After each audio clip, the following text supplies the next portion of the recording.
Breaking Jain news.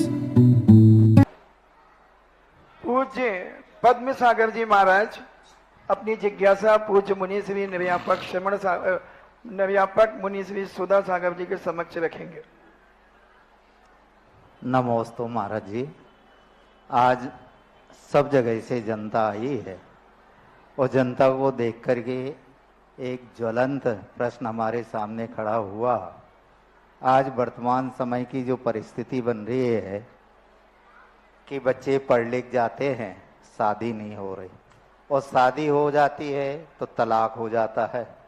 आखिर ऐसा क्यों?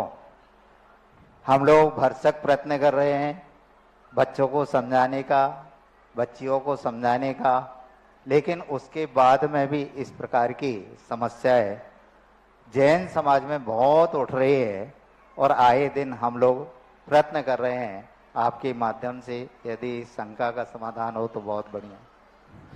शादी के मूल कारण है दो जवान आत्माएं जब एक दूसरे को चुनेंगी तो मात्र वो जिस्म को देखेंगी, और दो बूढ़ी आत्माएं दो जवान को मिलाएंगी तो अंदर के गुणों से मिलाएंगी।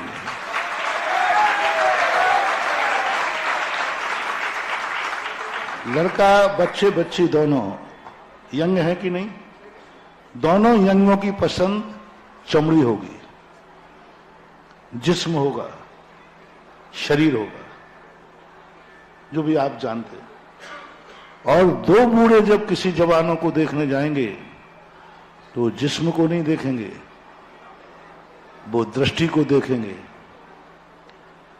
वो उसके आचार विचार देखेंगे। वो उससे पूछेंगे कि भक्तांबर का 10वां श्लोक बोलिए, और जवान पूछेगा फलानी पिक्चर का गाना बोलिए। पूछेगा वो तुम्हें कौन सा हीरो पसंद है। लड़की पूछ रही है, लड़का पूछ रहा है लड़की से तुम्हें कौन सा हीरो पसंद है। अब उस मूर्ख को ये पता नहीं है कि इसको दूसरा हीरो पसंद है, तो तू क्या करेगा?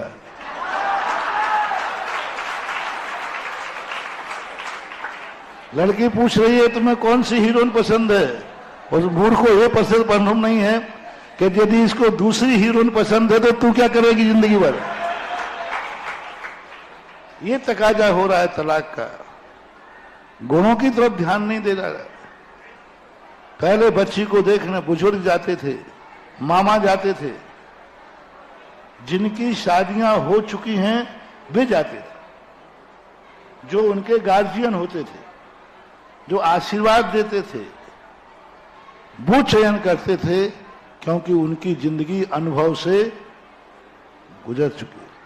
और आज उनका तरफ से ध्यान कम होकर के स्वयं लड़के लड़की को पसंद कर रहे हैं। इसी का परिणाम है कि वो पसंद थोड़े दिन चलती है और बाद में बिगड़ जाती है। दूसरा परिणाम हो रहा है एकाकी परिवार, और एकाकी परिवार का कारण बन रहा है कि व्यक्ति बहुत जल्दी टूट जाता है, कोई समझाने वाला ही नहीं। एक में बिगाड़ हो गया तो कोई दूसरा समझा देगा, ये है ही नहीं। और तीसरा कारण बन रहा है कि बच्चे और बच्चियों का जो बैलेंस कम हो रहा है, कन्याओं की संख्या कम और बच्चों की संख्या ज्यादा है, यही सबसे ज्यादा तलाक का कारण बन रहा है। और तलाक होने का कारण यही है कि वो कितनी तलाक दे दो हमें दूसरा मिल जाएगा। और आजकल जो सामाजिक बंधन थे वो तो बंधन खत्म प्राय हो ही गए, समाज का डर खत्म था। इस कारण से ये शादियां होती हैं। एक व्यक्ति ने कहा, लव मैरिज वाला था, बोले महाराज जी माता पिता सब लोग नहीं मानते, आप बताओ जोड़ी रव में बनती है ना? जोड़ी कहां बनती है? रव में। स्वर्ग से जोड़ी बन के आती है। कौन कहते हैं? लैला मजनू। महाराज जी हमारी क्या गलती है, जोड़ी रव में बनती आती है। मैंने कहा अच्छा है, बहुत अच्छी बात है। जब रव ने बना दी जोड़ी तो मुझे ये बता, चलो मैं तुम्हारे साथ, क्योंकि आजकल के बच्चों के विरोध में जाना ठीक नहीं। हम कहते चलो हम तुम्हारे साथ है, रव ने बना दी जोड़ी, पक्का। अब जब जोड़ी रव ने बनाई थी तो तलाक किसने बना दी? यदि इसी सिद्धांत पर तुम कायम हो कि जोड़ी रव से बन के आती है, तो उस रव को स्वीकार करना चाहिए। जिंदगी में कभी एक दूसरे के विपरीत जाने का भाव भी नहीं कर, क्योंकि जोड़ी कहां से बन के आई? रव से जब बन के आई है तो जिंदगी भर उसको निभाना चाहिए। बनने की बारी आई तो रव से आई, और तोड़ने की बारी आई तो नरक से आई। तो ये सब चीजें सैद्धांतिक नहीं है, ये चीजें तुम्हारी सही पहचान नहीं है। तो इन कारणों में बहुत बड़ा कारण बन रहा है संयुक्त परिवार का टूटना, सबसे ज्यादा तलाक का कारण बन रहा है। संयुक्त परिवारों में तलाक सबसे कम होते थे, होते ही नहीं थे, क्योंकि संयुक्त परिवारों में लोक लाज होती थी, संयुक्त परिवारों में मर्यादा होती थी। संयुक्त परिवार में रहने वाली बहू 10 बार उसको विनय करना पड़ती थी, क्योंकि कोई ना कोई बड़ा आएगा। जब व्यक्ति बड़ा आएगा, दिन में 10 बार बड़े आएंगे, तो 10 बार घूंघट डालेगी, 10 बार मर्यादा में रहेगी, 10 बार उसको उनको रिस्पेक्ट करना पड़ेगा। और जो व्यक्ति दिन भर में 10 बार विनय करता है, उसके अंदर कभी तलाक लेने का भाव ही नहीं आएगा। अकेले दोनों मियां बीवी रहते हैं, वो तो विनय गुण तो उनमें खत्म ही है। दो मित्र जाकर के पति पत्नी बने हैं, तो पति पत्नी बनने के बाद वो मित्र ही रहते हैं, और मित्र की भाषा तो तू तलाक की होती है। मित्र की भाषा और पति पत्नी की भाषा, अरे सुनिए, पति पत्नी वो रहते थे, जिंदगी भर दोनों एक दूसरे के नाम नहीं लेते थे। यदि पति का नाम यदि महावीर है, तो उससे पूछा जाए, बोलो 24वें भगवान का नाम क्या है? बोलो जो पप्पू के पापा का नाम है। कुछ गलत तो नहीं बोला है? वो इतनी मर्यादा थी, और आज तुम एक दूसरे से किस तरीके से नाम देते हो?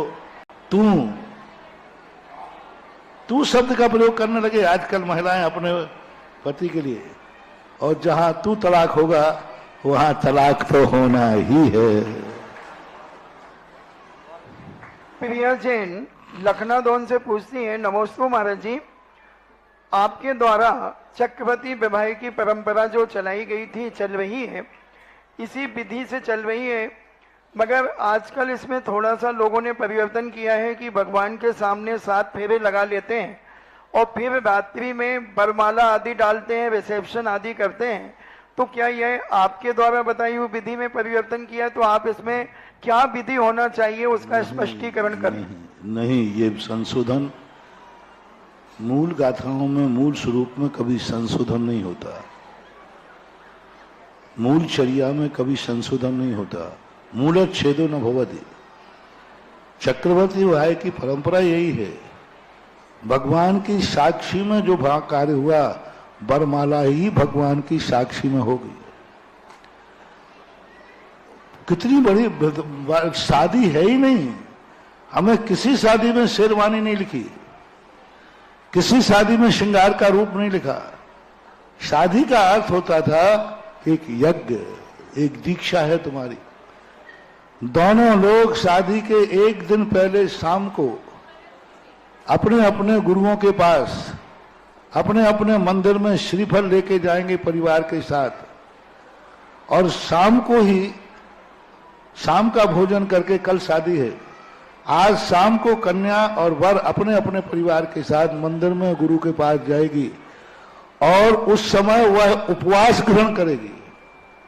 शादी के दिन का उपवास आज ले लेगी, आज शाम को ही, और दूसरे दिन जब उठ करके नहा धो करके दोनों पक्ष पूजा के विधान में बैठेंगे, जैसे विधान में बैठते ना आप लोग, एक और वर पक्ष और एक और, सब धोती दुपट्टा में रहेंगे, मैं बराती मैं रिश्तेदारों के, बारातियों के लिए भी धोती दुपट्टा होगा, रिश्तेदार है उनके लिए धोती दुपट्टा होगा, और दोनों पक्ष बैठकर करेंगे, और यजमान होगा दोनों के जो माता पिता हैं, वे यज्ञ नायक होंगे उस दिन के, यजमान होंगे, लड़के के माता पिता और बच्ची के माता पिता, दोनों यजमान यज्ञवान करके बालक को सबसे पहले वह बालक भगवान का अभिषेक करेगा, और अभिषेक करके उस गंदोतर को अपने मंगेतर और अपने साल पक्ष वालों को देगा और अपने